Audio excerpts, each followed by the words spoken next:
Alcoholism accounts for 13% of all deaths in the UK currently. 13%. My name's Ben, and thanks for tuning in to the Problem of Being Awake. I like to do this kind of video every so often just to raise alertness. I myself am a recovering alcoholic, and I know the devastation it can cause firsthand, both to families and to alcoholics. I'm lucky I never harmed anyone else while I was an active alcoholic, because that could easily have happened, and that does account in the death toll. You know, people run over by drunk drivers. But alcoholism is probably the single biggest killer of men, or mankind. And I'm going to say mankind, I just use that word. Women die of it too, quite regularly. It's a mixed bag. But it's one of the most toxic things in the world. It shouldn't be as widely accepted socially as it is.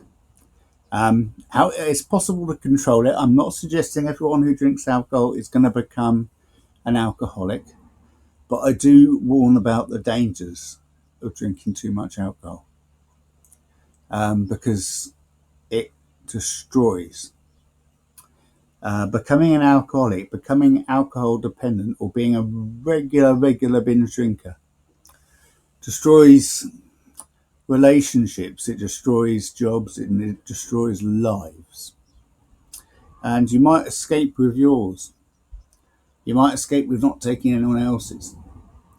But that's only an 87% chance.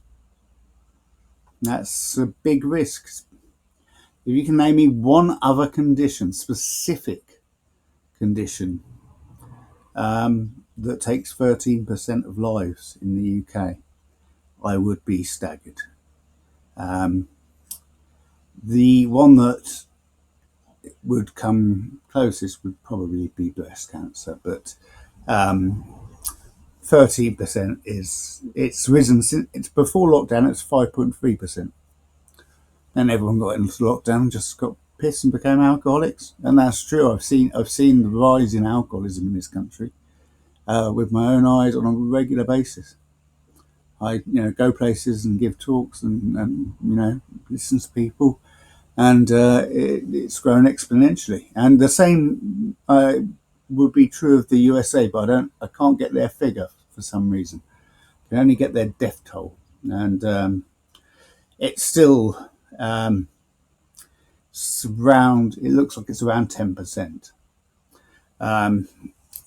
So it's a very dangerous thing to play with. So are narcotics, and they have an opioid crisis in the US, which I don't envy them for. We don't have currently an opioid crisis. When I say crisis, they've got this fentanyl coming into the country. We have opioid addiction for sure, and that kills and ruins lives in the same way, but it's not socially acceptable. So you can't get subtly into it. You're into it or you're not, but you can't do it out in the open. You can't finish work and go, anyone fancy a bit of heroin?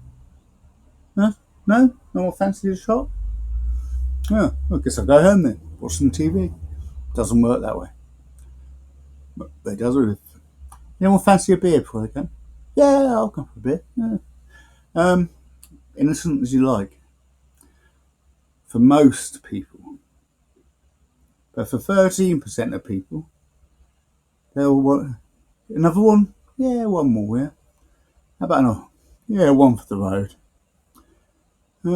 Give me a shot as well to go with that, Jameson's.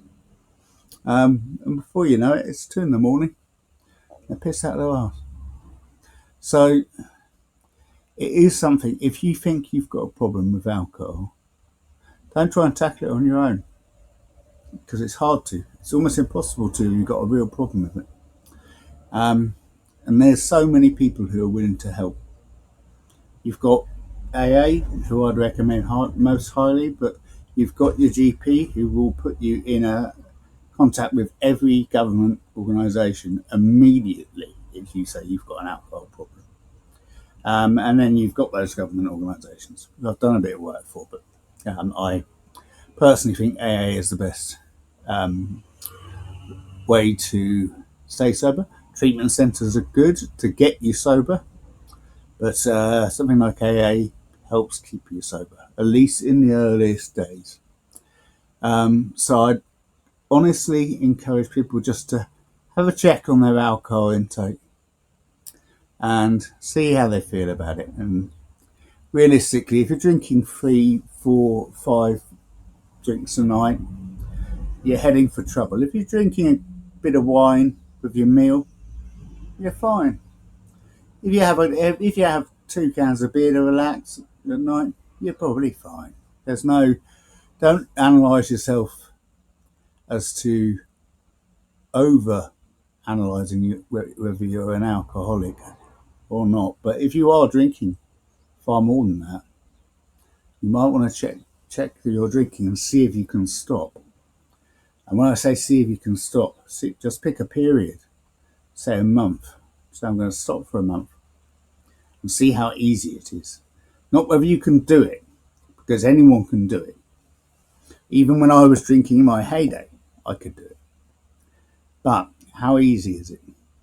How much does it annoy you? How much does it change your life? And that's the big thing, because alcohol reflects in the person and it also destroys the people they love emotionally. So don't become an alcoholic. Stay free, stay humble, and just keep a check on your intake.